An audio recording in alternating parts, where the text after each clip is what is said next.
Sir, কাজ কেমন লাগলো আপনি বলুন। খুব সুন্দর কাজ হয়েছে। আমরা ওকে দিয়ে এর আগে আমাদের একটা নার্সিংহোম আছে, সেখানে আমরা ওকে দিয়ে কাজ করিয়েছিলাম, যেখানে বাচ্চারা ভর্তি হয় এনআইসিউ। তাতে ও সুন্দর কাজ করে।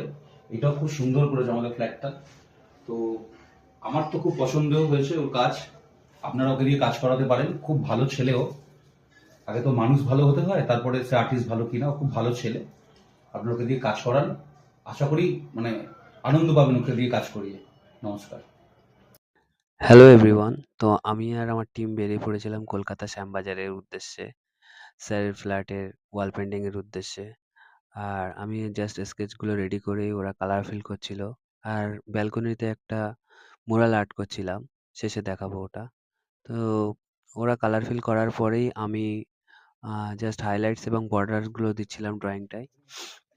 আর এর আগেও স্যার যেটা বললেন, এর আগেও দুটো ওনার নার্সিংহোমে কাজ করেছি। আর আজকে চান্স পেয়েছি ওনার ফ্ল্যাটে কাজ করার। তো কিছু স্টার্স এবং মেঘ অ্যাড করার পরে পেইন্টিংটা আরো ভালো লাগছিল, যেটা কিনা ওনাদের খুবই পছন্দ হয়েছে। তো এটা যে ভাইয়ের রুম, মানে যে বেবিটার রুম, সে তো এসেছিল, এসে খুবই আনন্দ করছিল। মানে সে খুবই সারপ্রাইজ হয়ে গেছিল যে এত সুন্দর হয়েছে। আর বাইরে যে মুরাল আর্টটা করেছিলাম সেটা হলো এই। তো দেখো, এটা অনেক রাত হয়ে গেছিল, ওই জন্য ক্যামেরায় কতটা বুঝতে পারছো জানি না। তো দেখে বলো পেন্টিং দুটো কেমন হয়েছে। তারপর আর কি, তারপর সুন্দর কলকাতা দেখতে দেখতে বাড়ি ফিরলাম অনেক গভীর রাতে। Thank you.